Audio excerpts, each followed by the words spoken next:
Hi, and welcome to this episode of Zeitgeist podcast with Niklas and Flo. Hi, I'm Niklas. Hey, I'm Flo. Today, we're going to talk about Sora, kind of the latest toy in town. I think we had a phone call about this yesterday, basically. I'm in Europe. I didn't find it in the App Store. Maybe Germany is not available yet or something like that. So I'm really excited to get to know how it is. So I think you downloaded it before yesterday. You played around a bit. What's your first impression? It will change a lot. So I guess it will change a lot how we consume content in social media, and down the road, definitely how we create movies, TV shows, and everything.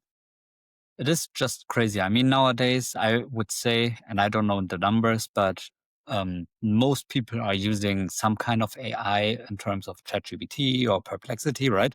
So we Google basically on ChatGPT whatever we want, and then we're going deeper into the discussion. And Sora is just like next level. You want to create some kind of a video, like a short clip. Right now, the maximum is a 9-second clip, and you just put your prompt into the app, and a few minutes later, you got exactly the video in the kind of way you want it. No matter if you want like a comic style or more like a cineastic kind of style.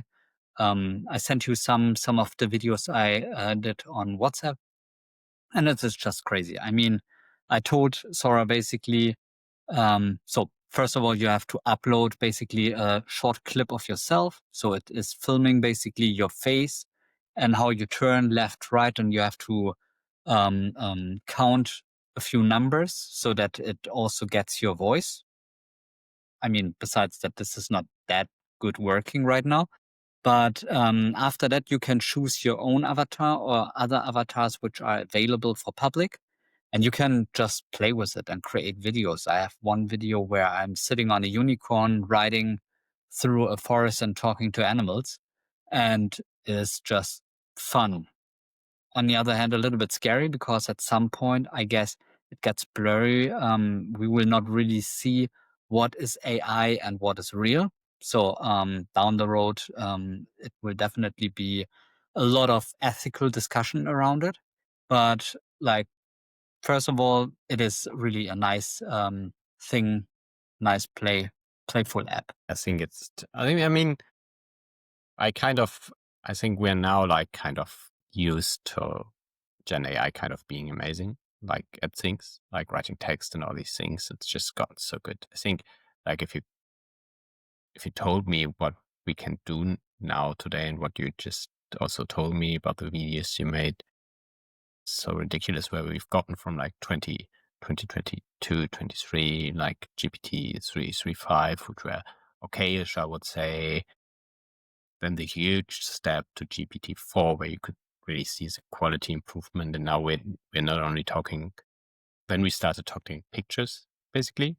Like first, very simple Yeah, I gears, not guess really that everyone great. did here and there like their own little action figure. I mean, there was this trend on Yeah. LinkedIn that everyone had a action figure avatar, and we all put like funny stuff in our box, like a laptop or a coffee mug or whatever.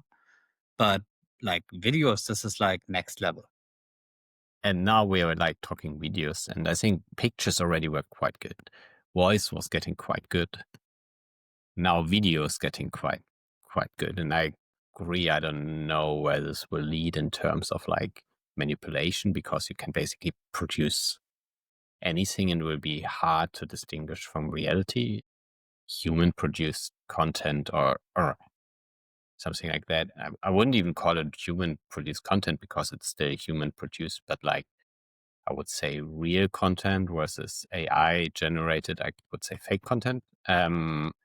This will be huge thing, but let's not focus on that today. I think it's, first of all, it's amazing you tried to generate some different kind of text or of videos.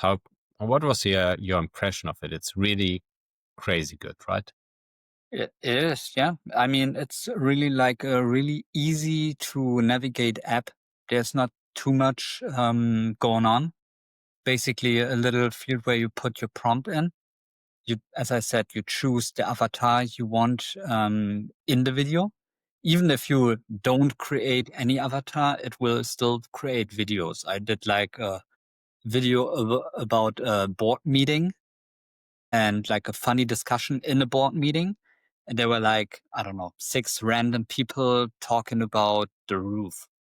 And it is just scary good how people got created. And I believe if you do like fine adjustment at some time, at some point, if you want to change the shape of someone or the gender or whatever, um, it is just easy to adjust, and then you get a second or a third video, which are getting more and more into what you are aiming for. Yeah, that's really truly amazing. And now you say it's 9 seconds, right? So it's quite a short scene still. Yes, it's a short scene. I have to play a little bit with it more because I feel it gets cut out um, in the middle of a dialogue. I'm not sure if that is something I could adjust, but I mean, we're just at the beginning. So the app was just released. I guess you just get in via invite. Every new user is getting 4 invite codes you can send to invite someone else. Um, but you know, we're just at the beginning, and I guess at some point the quality of the videos will become better. Right now, we always see like a little watermark on the videos of the Sora sign, which is probably good if you want to use it for social media, and people are already going crazy. Um, but at the end, it's interesting. I just try to think a little bit further. If we're getting all the data and know why a movie is good or why a movie flops or whatever, so we just basically feed the machine and it gives us exactly the movie everyone wants. I mean, we have this discussion, a movie comes out and they choose an actor which is not the right fit for different reasons. This will not happen anymore. Also, I guess we will not see like down the road. I'm talking like 5 years, 10 years, or something. No matter how hard Hollywood will push, we will not see actors anymore in this way as we see it right now. I mean, this is way cheaper. You just say pay for the servers, right? You don't have to pay an actor millions of dollars, and then getting into some interviews, not telling the right things, and the movie flops. I mean, we saw it on Snow White, for instance. The main actress did some interviews after the movie, said that she didn't really like Snow White, and the movie flopped, which is a high risk for a company like Disney. I guess, AI will probably not doing any weird interviews, I guess. Yeah, I think what I read it like a week ago, I think, or two, like that there's like a first actress actually that is completely AI, that has kind of an agent, but the Yeah, whole personality, everything is built up like an AI. And I think that's what we're gonna I see. I hear still this, think, and I already saw that Hollywood is or like the yeah, actors are already pushing against it, obviously because they're losing their jobs. yeah. If you have just actors who doesn't need to, you know, gain weight or lose weight for a role, or has to shave their head or do like different kind of things to fit into a role, you just tell AI, create me a character with, I don't know, green skin and purple eyes, and a few minutes later you got this. I think like, so what I find, for example, if I look at Jason Statham or something like that, or in earlier days, if we looked at the Rocky movies and Stallone or characters like that, they have a certain type of character that they represent, and I kind of like that character or not. So I think that this actually carries a movie, like a guy also like a Brad Pitt or something like that. They have a certain way of acting, kind of. I think they are really like they sell a movie. Like that is my feeling. But I think you can replicate that with AI as well. You can also create an AI personality. That one can be still a lot cheaper. It's easy to transform. Like it can be in 6 places at the same time and play like in 100 movies, like that. You can basically I guess basically what the next step have that. will be, we just need to figure out on the data why we like certain things. I mean, I'm definitely not against, actors, Hollywood and stuff. I love movies. I love a lot of certain actors and actresses. But I mean, there's a reason why we like people, right? I mean, there's a reason why we like Brad Pitt. There's a reason why we like, I don't know, Adam Sandler because he's funny or whatever. But as I said, with the data, we can feed the machine and get exactly what we want. Maybe, Yeah, exactly. And then we you know, can, but even we can still funnier. reuse it like in a template or something like that. Like if we figure out that we actually like this bit of consistency of seeing a similar actor in different movies, kind of, then we could even have the same. Or if we figure that's not necessary, and it's something else that we actually like you just said, basically, if we have the data, then we generate a new one every time or something like that. But I feel that we kind of, at least in the past, we kind of also identified with, we liked a bit of consistency in the actors in certain roles, in certain movies. That's at least my feeling. Like when I see Keanu Reeves, I have a certain expectation to the movie. That's what I mean. Yeah. Yeah. But yeah, also, I mean, beyond that, what I think, and that will be the huge change, what you can basically do now is you can also generate like the movie on the fly, right? So the movie doesn't have to be the same for everybody anymore. You can basically have a tailor-made movie to your liking, so it can deviate. I think this is also one. I mean, in the past, we kind of sometimes, I think, we had this in computer games. We have it a lot, right? You have certain freedom of movement. Like there's a certain way of having like set goals and so on. But I think now when you can like kind of generate and individualize movies, there's also the opportunity to kind of change it and vary it. And I mean, this is probably a gigantic opportunity. However it plays out, I have no clue. But you could basically also watch the same movie 3 times and just vary it. Like you could even vary Can change the outcomes or ending. Yeah. things in between. Yeah. I mean, at the end, Yes.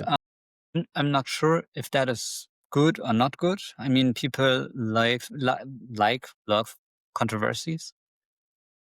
I mean, for me personally, Game of Thrones is one of the best TV shows ever. But I'm pretty sure if you ask people, I don't know, 60, 70, maybe 80% would say that the end was not good, or you know, that the ending was not good at all. Um, the question is, if you have like an ending, you show it to a test publicum and you change it in the way that everyone loves it. Um, maybe maybe that's the thing when we get bored, when everything is just perfect. I mean, we love to build our own opinion. And if I tell you this show is good for some reasons, but the ending is not good, you might watch it and you build your own opinion, and then it goes bigger and bigger. But if we're just watching perfect movies and TV shows every week, I don't know. I mean, we will see. Time will tell, I guess. Yeah, I also have no clue. I think this app is quite exciting. The opportunities are exciting. There's probably also some risk to that. Let's watch the next elections. I think the door for manipulation is even wider than before. And what I'm kind of worried most is how will we identify like fake content in the future? I mean, like especially on a broader level, I think in the past, like faking high quality content was actually hard, but now it becomes like cheap and easy. And that opens so I many guess doors for scams or whoever whatever. is behind these companies, they have to build some ethical acts into the machines so that this not happens. I mean, at the end, no one wants to get killed by ChatGPT, right? And we all watch Terminator at some point, so we just can hope that this is not Skynet 2.0. Um, But let's focus on the good things. I mean, as I said at the beginning, I believe it opens the doors to a lot of different fun things. Um, we can all become some kind of movie creators now and just have a lot of fun. So maybe, I mean, it it really depends on how much and how we can put this into our daily life, right? I mean, some trends are vanishing over time, and as I said at the beginning, with ChatGPT for us, it's like the quite norm now to ask things on ChatGPT, right? So, and I guess it will be interesting to see how we can integrate Sora or any other app which might come out in the future into our daily life and create some productive stuff around it. I mean, we talked about movies. Same thing goes for ads. I guess if we're having a chance, I mean, people they love watching the Super Bowl for all the ads because they are super funny. um, Obviously, TV ads are not that funny, like for me at least, in the like on the daily base. But if we're creating something like more spectacular without paying too much, because this is, as I said, way cheaper than hiring actors and making fun scripts for Pringles ad. I guess it will probably change the industry. Absolutely. I mean, also if you don't have to hire models anymore or something like that, it's like it really changes this industry. I mean, it's very exciting to watch. So this was this episode of Zeitgeist podcast. Very nice last words by Flo. What do you think how this will evolve? Please write it in the comments and like and subscribe and see you next time. Bye bye. Bye.